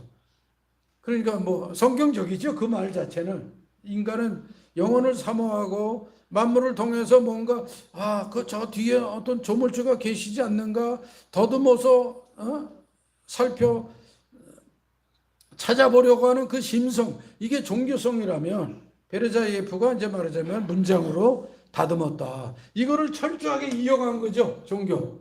사실은. 그렇다면 나치는 이거를 표를 얻기 위해서 이 H라고 하는 사람을 수상에 올리고 한 것도, 사실은 이 사람도 제가 표현하기 좀 죄송한 말씀인데 이 사람도 반은 처음에 희생자였어요. 반은 피해자. 왜냐면 자기는 열등한 백성이었거든요.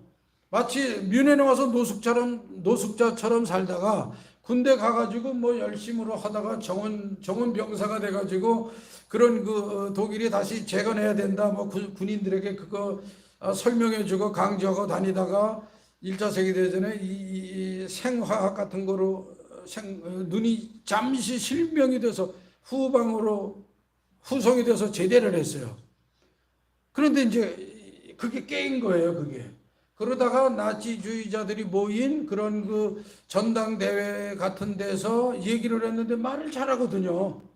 아니, 이런 청년이 있을 수가 있나. 그래가지고 자꾸 스피처로 세우다 보니까 어느 날 반상에 서고 그러다 보니까 저 사람 우리 나치당의 뮌헨의 지역당의 대표를 하자. 그러다가 나치 중앙당의 대표가 되다가 결국엔 수상이 됐어요. 그러니까 10년 만에 나치당은 거의 발행한 지 한 10년 만에 처음에는 투표할 때 그 독일 그 베를린의 국회의사당에 나치당 국회의원이 한 명이었어요. 근데 10년 뒤에 선거를 했는데 나치 당원이 무려 뭐 한 200명 가까이가 그렇게 됐대. 모두가 그때는 나치 당원이 제복을 못 입고 다녔어요. 그런데 그때는 이제 10년 뒤에는 그러니까 국회의원들이 나치당의 제복을 입고 나라의 대표적인 국회의사당의 나치 제복을 입고 당당하게 들어갔던 이런 만행까지 저지르고, 원래는 교회도 나치당 제복을 안 입고 다녔는데 나중에는 나치 당원들이 제복을 입고 교회를 소위 뭐 아주 자기 집 드나들듯이 이렇게 왕래하면서 구두발로 성전을 짓밟는 모습을 보였어요. 이게 종교를 철저하게 양쪽이 독일이나 일본이나 종교를 통해 가지고 소위 백성들의 민중들의 그런 마음을 회유하고 또는 통제하려고 하는 기가 막힌 프로파간다의 전술이었다. 이건 뭐 제국주의자들이나 독재자들이 항상 좋아하는 거는 인간의 본성을 만지고 본성에 호소하지 않으면 안 되겠다라는 거죠. 자, 이제 나치 얘기를 조금 더 하자면 그 당시에 이 거리에는 엄청난 깃발이 날렸어요. 깃발. 그러니까 만국기죠, 만국기. 그 만국기를 그냥 도시에 뭐 마을에 걸어놓고 사람들로 하여금 무슨 문화냐면 시각 문화죠. 야, 그래도 나치가 뭐 이렇게 승승장구하더니 그래도 울긋불긋한 깃발도 매일 걸리고, 그 다음에 한 게 뭐냐면 이 군악대. 여러분들이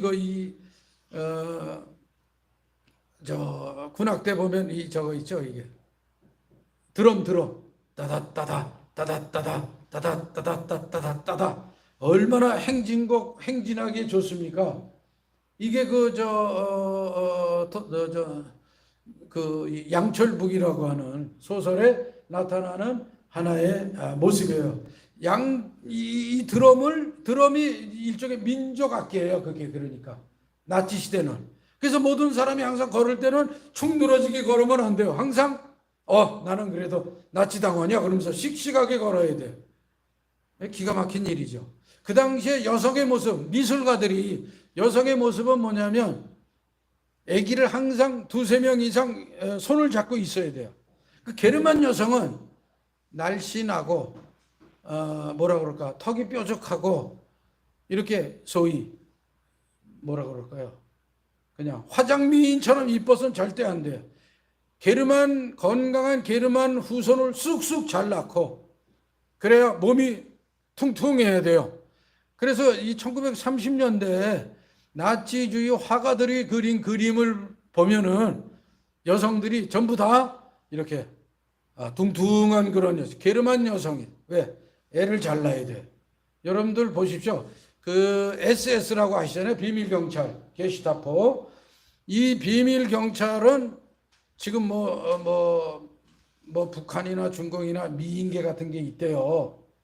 그래가지고 그들이 소위 우수한 인재다 그러면 그런 남자들을 어느 기관에 보내면 거기에서 그들을 영접해가지고 임신하게 해서 애를 낳는 그런 뭐가 있다. 뭐 이런 소문들이 있잖아요. 근데 실제 이건 실제니까 제가 말씀드릴 수가 있어요. 나치 SS SS들이 휴가를 가요. 그러면 휴가 가는데 그 휴게소에 지금 말씀드린 게르만 여성들 영접을 해요. 그리고 왜냐하면 SS에 가입을 하고 그 비밀 경찰이 되기 위해서는 친위대죠. 게슈타포 위에 있어요. 친위대는. 예. 그 친위대가 되려면 게르만족, 아리안족의 족보가 있어야 되고, 그 다음에 그 사람들은 전부 다 이 실제적인 이 투상하게 이게 있어요. 이게 코에서 인중은 몇 센치고 뭐는 몇 센치고 이게 다 있어요. 게르만족의 표준 그게 있어요. 거기에 맞아야 돼요. 건장해야 돼요. 이런 남자만 엄선해서 뽑아서 SS를 만들어요. 그 사람들은 즉결권이 있지 않습니까? 그냥 막 너 반나치야? 그럼 그냥 빵 쏴도 살인죄로 안 걸리는 그런 정도의 직결권을 갖고 있는 사람들이에요. 휴가를 가세요. 그리고 휴가를 보내주면 그런 소위 요양소 같은 데 가면 여성들이 뭐 아무런 사랑 뭐 이런 거 없지요. 그냥 임신하게 하고 그 SS는 떠나고 여성들이 임신을 해서 아기를 낳아서 그냥 키우는 거예요. 그런 아이들이 나치 시대에 몇만 명이었다라고 돼 있습니다. 그러니까 일종의 미인계죠. 그런데 아주 뭐라 그럴까 민족적인 우성을 키워야 된다고 하는 거예요. 일종의 우리 뭐 농업연구소 같은 데 보면은 좋은 종자들 이렇게 보관하잖아요. 그런 것처럼 이 H2하 말하자면 그 수뇌부들은 완전히 사이코 이상이다 말씀드릴게요. 사이코 이상이야 이 사람들은. 그래서 자기 나름대로 예를 들면 전쟁을 해서 뭐 스페인이나 또는 이태리, 그리스 좋은 와인 많잖아요. 좋은 미술품 이런 거 다 약탈해 와요. 그걸 누굴 주느냐? SS 대원들을 주는 거예요. 나치당 고위 관리들을 다 줘요. 너 이런 와인 이거 얼마나 귀한 건지 알아? 너만 있는 거야. 그리고 선물로 줘요. 그리고 자기네들끼리 신비한 예식을 해요. 마치 미신처럼 우리는 비밀 결사야 이러고 촛불 켜놓고 막 이렇게 뭐 두건 쓰고 그 이제 그런 유형들이 예를 들면 그 KKK 그 있죠 미국의 극단적 인정주의자 그런 애들이에요. 두건 뒤집어 쓰고 뭐 불빛 켜놓고 뭐 와와 하고 알코올 마시고 취해가지고 뭐 이상한 짓들 하는 그런 애들이에요. 근데 사실은 SS가 그런 짓들을 했어요, 실제로. 그러니까 거기에 마취가 되면 못 나와요. 예. 그러니까 뭐 유대인들 기차 태워 아우슈비츠 보내 뭐 양심의 가책이 없죠. 뭐 여기 우리 양준호 목사님 아렌트 공부 많이 하시는데 다 유대인들을 그렇게 그냥 그 제가 아는 이제 연구한 분 중에 한 분이 제가 5분의 이제 반나치 기독교 작가를 공부를 했어요. 제 박사학위인데요. 조금 사적으로 말씀을 드리면 그 중에 한 분이 그분들은 전부 베를린 또는 우리 올림픽 88 올림픽 가결했던 바덴 그쪽에 사시는 분이에요. 전부 다 알프스 쪽으로 낙향을 하셨어요. 왜 낙향을 하셨느냐면 이 도시에서는 나치주의자들 때문에 살 수가 없는 거예요. 맨날 밤마다 횃불 켜고 뭐 따다따다따다가 행진곡 틀고 막 거리로 나오라고 하니까, 왜냐하면 그 당시에 대중문화가 없었던 시대니까 나치주의자들이 했던 게 뭐냐면 바로 그거는 거예요. 깃발 뭐 펄럭이게 하고 행진곡 하고 드럼 치고 뭐 사람들로 하여금 나오고, 그다음에 밤에 또 했던 게 뭐냐면 서치라이트. 얼마나 신기합니까? 우리 여의도에 무슨 폭죽 이 세계 대전 같은 것도 하십니다만 그 당시에는 아주 유치한 단계죠. 그냥 서치라이트를 쫙 비치는 거예요. 근데 그게 수십 개 된다고 보세요. 30년대 문화를 잘 몰랐던 일반 독일 백성들은 뭔가 되는 것 같죠. 와, 이게 뭔 일이냐? 천지개벽이다. 이렇게 되는 거죠. 그렇게 사람들을 열광주의에 몰아넣은 거예요. 열광주의. 열광주의 굉장히 위험한 겁니다, 사실은. 그래서 저는 교회에서 박수 치는 것도 때로는, 사실은 저도 박수 칩니다만 때로는 절제해가면서 쳐야 된다고 봐요. 예. 그냥 아멘도 막 무작위로 하고 아무 때나 이것도 아니에요. 왜냐? 저는 이제 그런 트라우마가 있어요. 나치주의에 그렇게 해서 사람들을 집단 히스테리화 시킨 거예요. 요즘엔 뭐 그루밍이다 뭐 이런 표현을 씁니다만 그 당시에 집단 히스테리로 사람들을 몰아넣은 거예요. 그거 안 하면 야 저건 반나치 같아 뭐 이렇게 되는 거죠. 제 이상해. 그 다음에 신고하고 그런 거죠. 그래서 철저하게 일본이나 독일이나 자기의 파시즘의 권력을 위해서 종교를 악용했다 이렇게 볼 수가 있고, 또 이제 다른 면에서는 신앙인들이 철저하게 이용을 당한 거죠. 그러니까 우리 시대에도 철저하게 이용당해서는 절대 안 되죠. 근데 철저하게 이용당하는 또 일부가 있어요. 보니까 제가 누구라고 얘기는 안 하겠습니다. 깨어 있어야 돼요. 주님께서 바울 사도를 통해서 말씀도 하시고 주님 자신도 깨어라 그러셨는데 우리가, 그러니까 감성 굉장히 중요하다고 봐요. 저도 감성 없으면 맹목 이 나무 토막 같은 사람 아닙니까? 목석이죠. 그러나 감성을 잘 활용을 해야 돼요. 그것 똑같이 이성도 활용을 해야 돼요.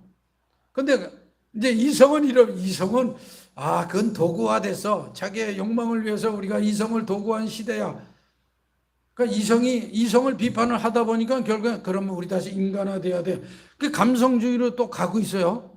그러면 우리 현대는 감성을 지나서 영성이다라고 하는데, 이 영성이라는 말에 굉장한 함정이 바로 아까 파울 시주 목사님이 30년대 지적하셨던 사탄의 자기 부정의 전력이 들어있는 거죠.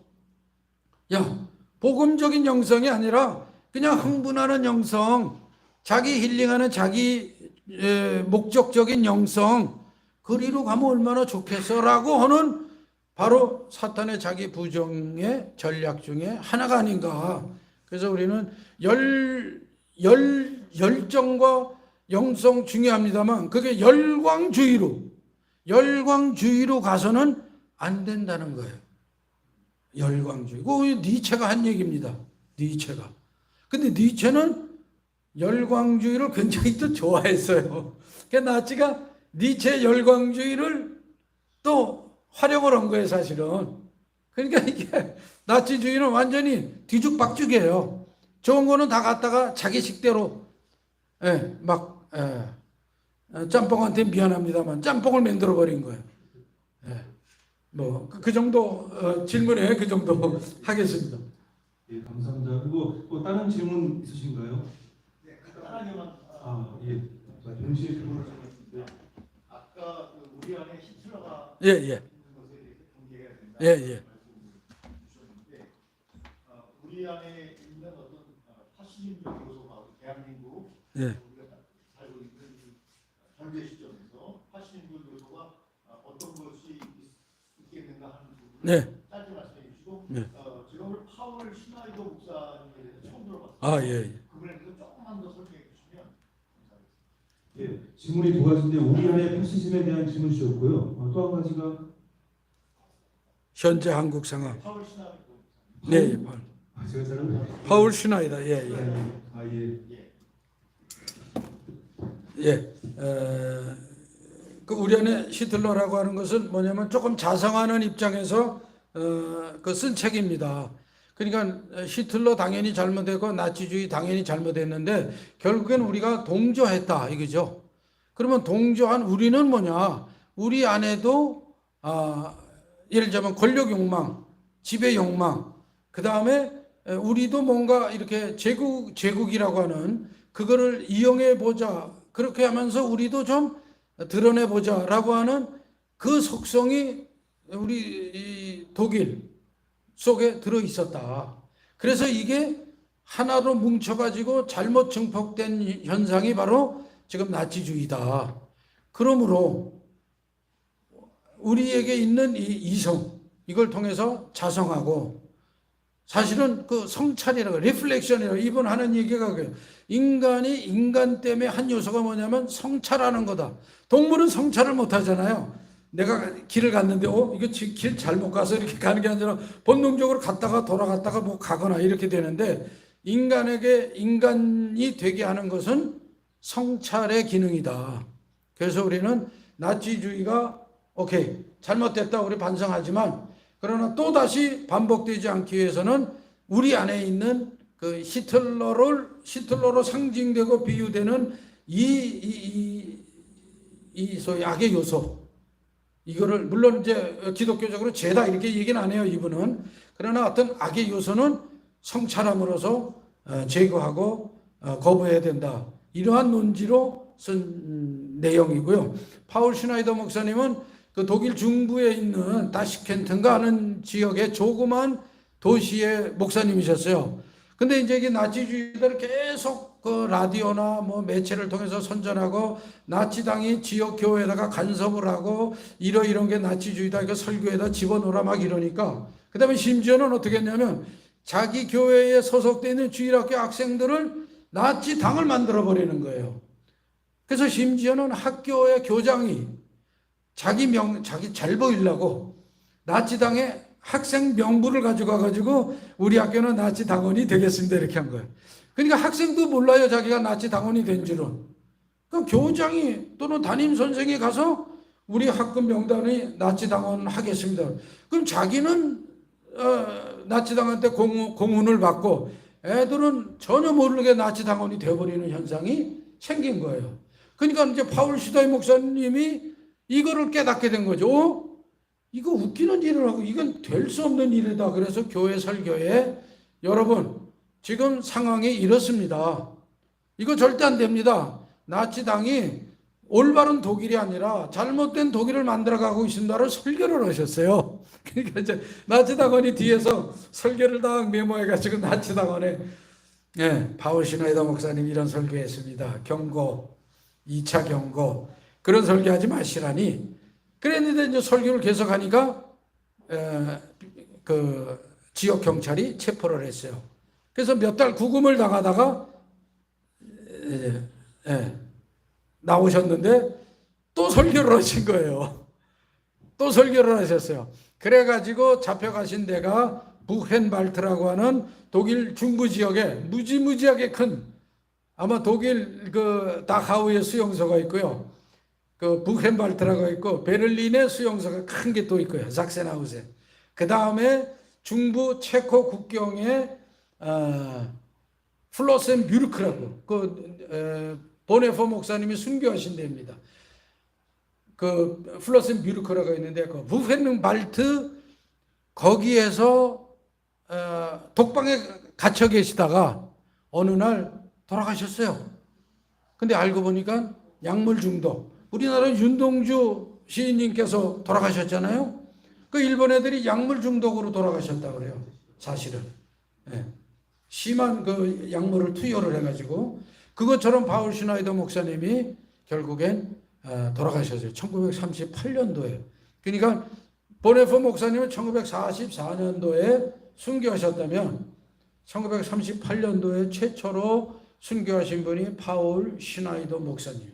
그분 기념회도 독일에 결성이 되어 있고, 물론 작은 기념회입니다. 그래 되어 있고 계속 그분 뜻을 기리는데 아마도 저희가 볼 때 그분 순교가 독일 교회에 엄청난 영향을 미쳐서 나중에 고백 교회들이 새로운 힘을, 고백 교회는 이제 1933년도부터 형성돼가기 시작을 했습니다만 이제 순교자들이 나오시는 게 이제 바로 그 시점부터 나오시고 그렇게 한 모습입니다. 간단하게 예. 그 파시즘화 현상에 예. 궁금했었는데 그건 뭐 말씀하셨기 때문에 그 현상의 그 모델이 교주 각종 신천지를 비롯한 교주나 또뭐 갑자기 생각이 안 나요. 아니 신천지 말고 사랑제일 정광훈이라든지 또 그 현상 파시즘 현상의 하나의 좋은 애가 네. 최근에 윤석열 같은 사람이 검찰 권력을 수백 군데에다가 이제 박는 이런 것들이 원래 검찰 수사애들이 원래 또라이거든요. 또라이가 아까 사이코 기질에 있는 그런 하나의 사람이 그런 현상으로 아마 현재 통치하는 것 같은데 그것에 대한 그 소감과 평가를 좀 제가 뭐 지금 굉장히 그 구체적인 말씀과 함께 정치 평론을 해야 되는 그런 입장이 됩니다만 적용으로 말씀을 드리겠습니다. 적용으로 파시즘의 형태가 말하자면 우파의 근심에서부터 시작을 했고, 그죠? 야, 우리나라가 조금 다시 새로워져야 되겠다. 근심. 근데 이 근심이 어떤 정권화가 되고 정치화가 되고 그 다음에 단계가 정권화가 되고 거기서 이제 구체적인 나치 당이라고 하는 것이 형성이 됐고요.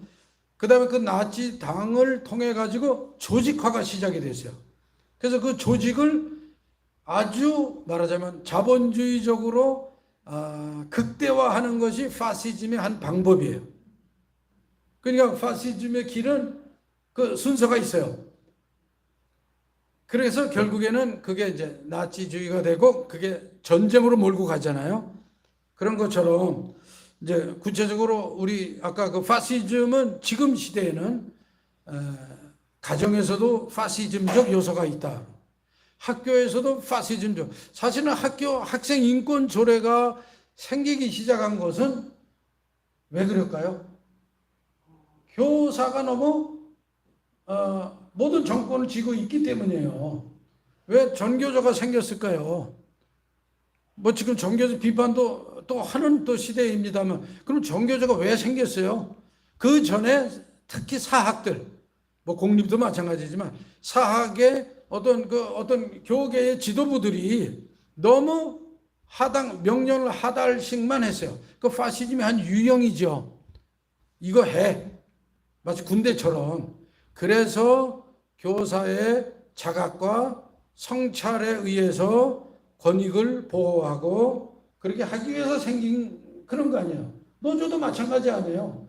거꾸로 얘기해서 애초에 기업들이 잘했더라면 막말로 노조 생길 필요도 없는 거예요. 그렇죠? 아주 작은 의미의 노조만 필요하겠죠. 그러나 노조가 왜 생겼느냐 하는 문제는 그런 면이야. 이쪽 사용자들이 또는 권력을 가진 자들이 그거를 일방향적으로만 자꾸 쓰기 때문에 그러면 우리의 권익만을 얘기 아니라 그 말하지 않는 부분을 우리가 깨우쳐서 얘기해야 되겠다는 그런 의미로 보자면 이제 두 번째, 교회도 마찬가지다. 교회에도 결국에는 담임 목사님 말 들어. 우리 목사님은 안 그러시겠지만 어느 교회가 그렇대요. 무슨 교회? 예. 또는 여기 무슨 교회? 내 말만 들어 이거예요. 그리고 한국에 뭐 많은 교회라고 표현은 안 하겠습니다만 여러 교회들이 내가 예를 들자면 담임 목사라는 표현을 굉장히 좋아하신다고 그래요. 근데 당회장이라는 말로 가면 그때부터 이제 이거 되는 거예요. 이거 권력 파시즘적 요소예요. 뭐 저 죄송한 말씀이지만 당회장님이 부목사 좀 이따 가는 거 제가 직접 보기도 했어요. 너 내 후배 아니야? 왜 말 안 들어보면서 딱 나는 군대인 줄 알았어요. 죄송합니다. 하여튼 그런 식의 모습이 나온다 얘기죠. 그러니까 지금 뭐 말씀하신 대로 뭐 신천지다 또는 기타 뭐 하나님의 교회 참 말하기도 어려워요. 우리는 하나님의 교회면 엄청나게 귀한 걸어가신 하나님의 이름을 불러드리는데 불구하고 하나님의 교회 그러면 이상하잖아요.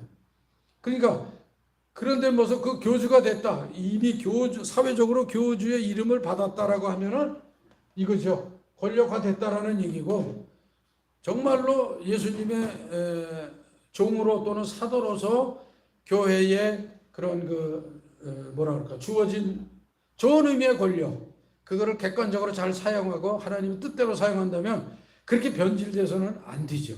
사실은 이제 그런 말씀이고요. 그 다음에 검찰 부분에 대해서는 우리 사법 독립군께서 뭐 더 잘 아시는 내용입니다만 이런 모습이 없지 않아 있다. 그러니까 이 권력을 어떻게 그 어떤 소위 파시즘적인 요소들을 그렇게 하는 모습들 뭐 많지요. 그러니까 그 제가 더 구체적인 정치 평론은 조금 개인적인 자리에서 또 나누도록 하고요. 그 다음에 이제 우리 종교 기독교계 그런 문제들은 사실은 조금 우리가 우리 안에 또 있지 않는 하나 그런 성찰을 하면서 해결해 봐야 되겠다 그런 내용을 말씀드리겠습니다. 그리고 저 강원도 원주에서 중국에 참석하셔가지고 한번 질문을 듣는 게 좋을 것 같습니다. 이정민 선생님께서 우리 저기 연구소 연구원 함께 활동하시는데 어떻게 질문 있으시면 주시죠.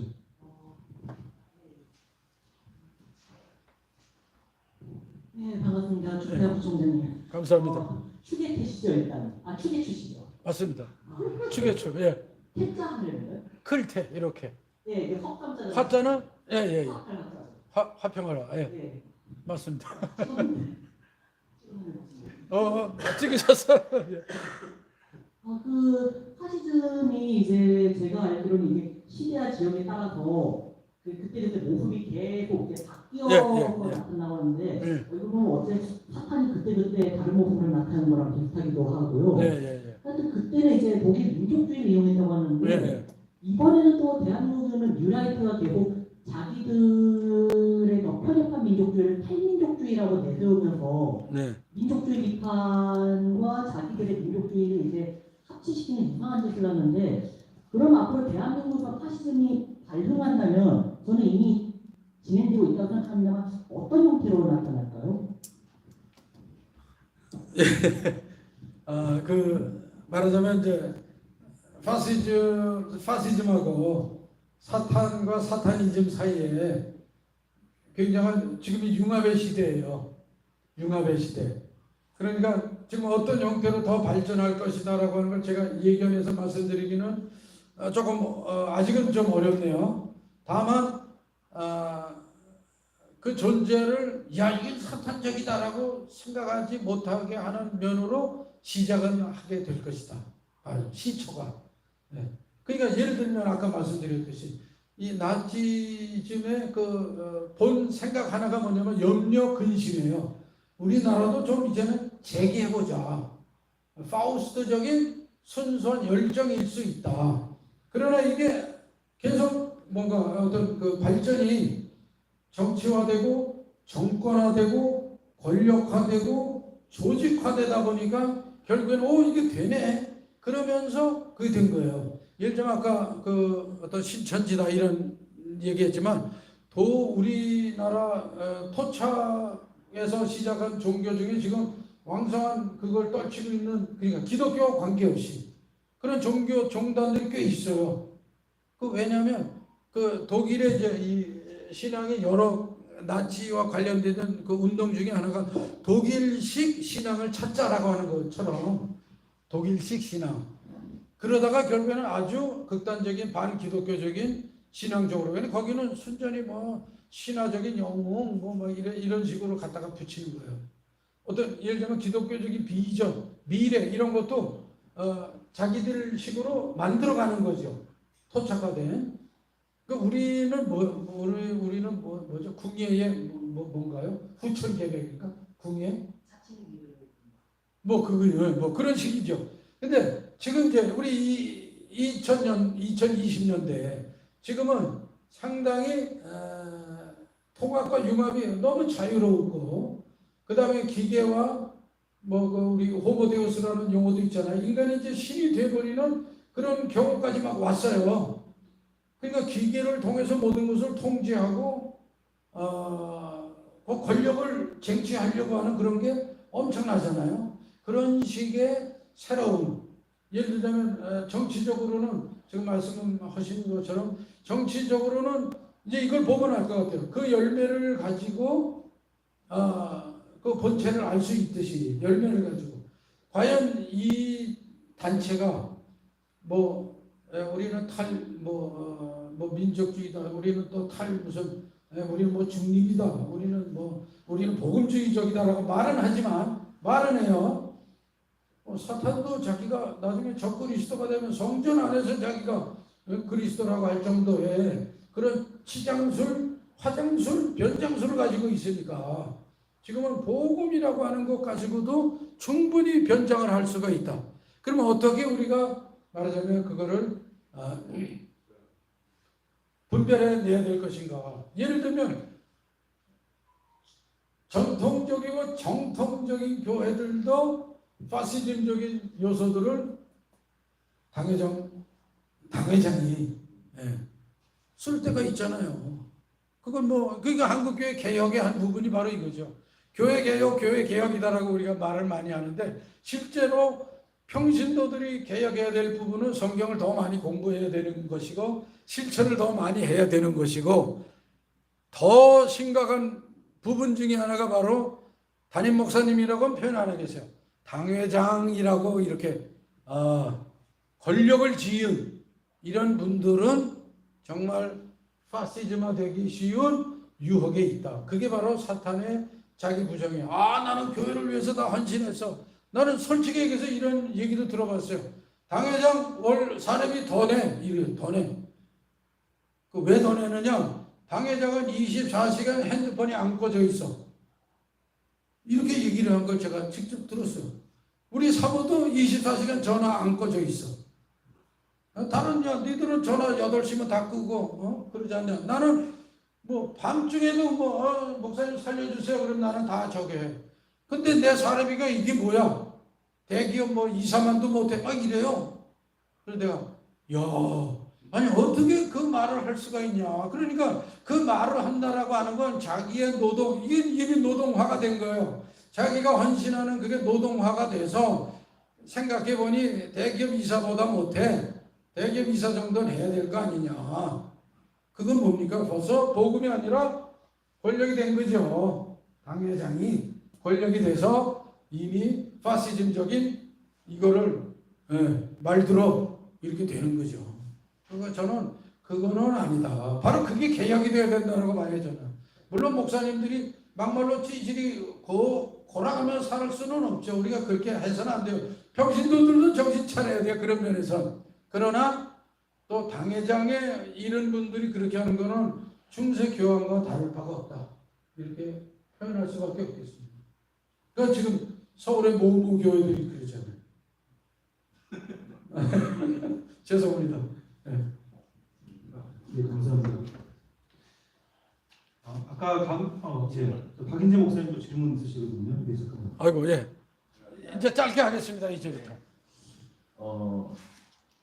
아까 언급하셨을 때 히틀러가 내가 국가와 결혼을 했기 때문에 너희들도 이 국가에 충성을 해야 되지 않겠느냐 라는 그 언급을 하셨잖아요. 네.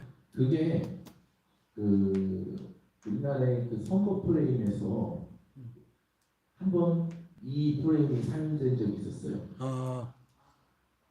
박근혜 때입니다. 그리고 그 아버지는 이제 대놓고 표현을 안 했지만 그 갑자기 노래가 이제 생각이 나지 않는데 자기가 썼다는 그 나의 조국이라는 노래가 또 있고요.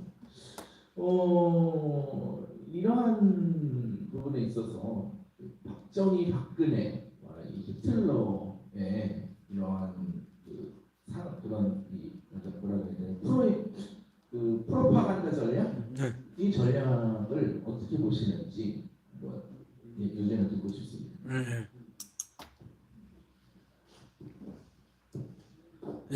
그 이제 나치 시대 때 충성 개념이 된 거는 상당히 기독교적이에요. 예를 들면 바울 사도께서 그랬잖아요. 맡은 자들에게 구할 것은 충성이다 이렇게 말씀하셨어요. 충성이 기독교 안에 보편적 감성이에요. 예수님께 충성을 하고, 일본 중세 시대 때는 더 했잖아요. 교황에게 충성하고 사제에게 충성하고 이런 그 어떤 기독교적인 좋은 의미의 감성이 이게 프로파간다에 의해서 변질이 된 거죠. 그렇게 쓰였고, 이제 그게 역사적인 어떤 그런 모델들이 있는 걸 정치인들이 갖다 활용을 한 거예요. 사실은. 그러니까 우리는 그런 것에 뭐라 그럴까, 그런 충성심에 자유하도록 그렇게 해야 되고, 그런 거를 더 활용하는 정치인들이 있다면 단단히 뭐라 그럴까, 거부 내지는 저항을 할 수 있는 그런 힘이 있어야 되겠죠. 그리고 기독교인들이 기독교적 패러다임들을 그렇게 정치에 활용하도록 아이디어 제공이라든가 이렇게 하는 일이 없도록 그래야 된다고 봐야잖아. 그걸 제공해주는 사회가 정광. 그러니까 간신들이 많았어. 맞습니다. 간신들이 많았던 거죠. 또 질문 또 있으신데요. 저희 김대현 부역장께서 질문.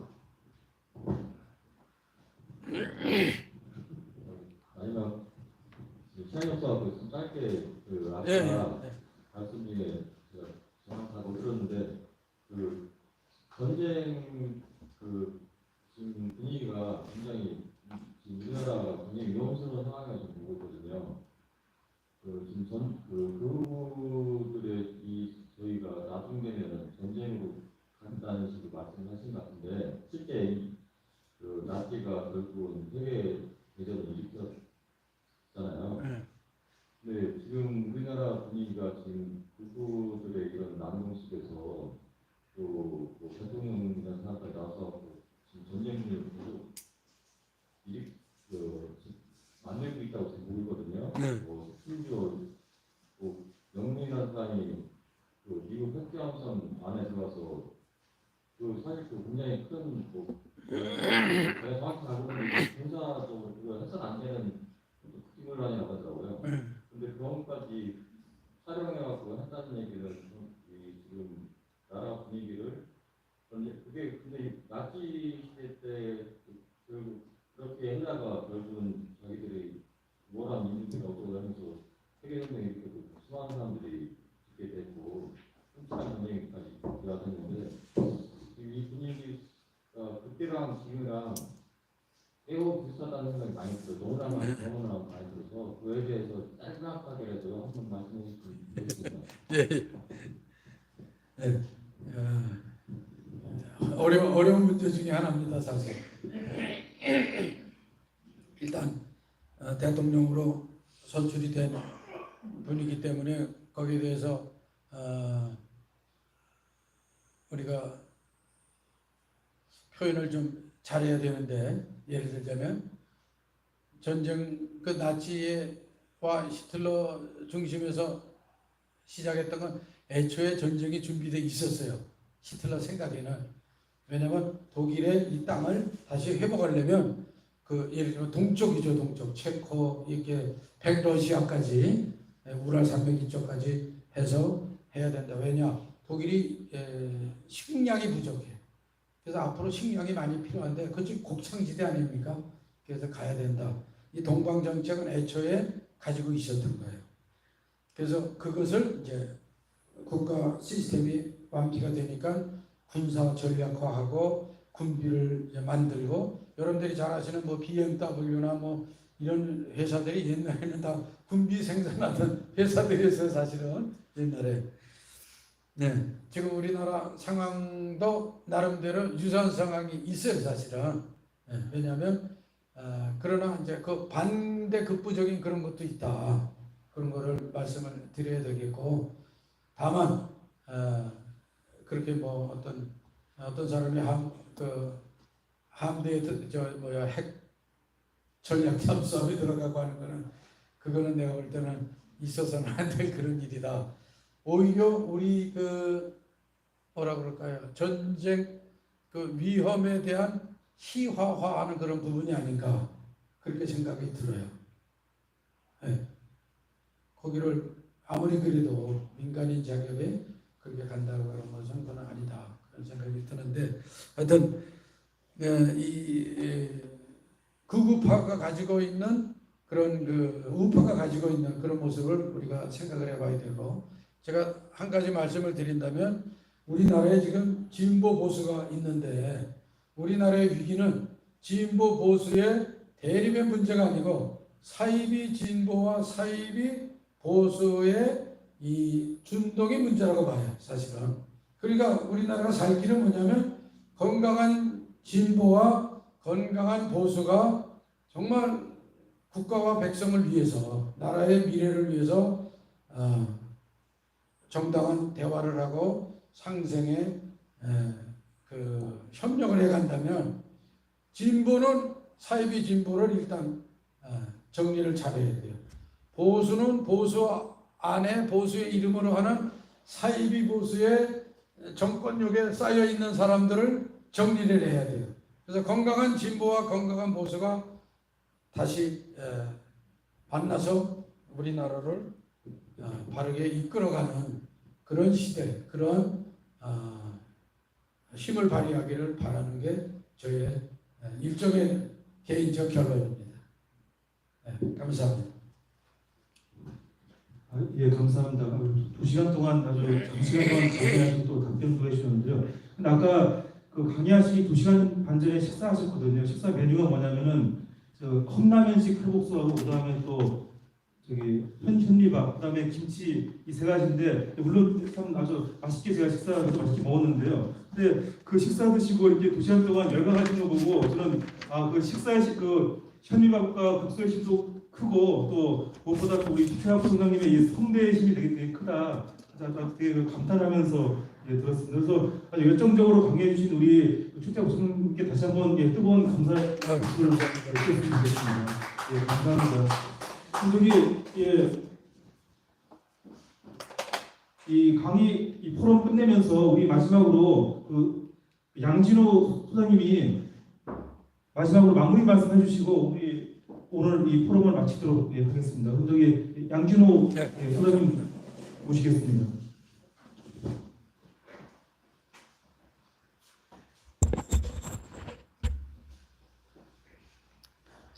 제가 철학박사 과정에서 한나렌트를 전공했는데, 아주 뭐 그냥 그 시대와 탁 맞아떨어지니까 너무 재밌게 들었고, 정말 명강입니다. 이거 뭐 나치 시대와 일제의 만행, 그게 비슷한 시기거든요. 이렇게 연결한 특가 아마 처음이었을 거예요. 아주 의미 있었습니다. 이것이 10여 개 언론사로 동시에 공동 게재되고, 그리고 이제 방송에 송출됩니다.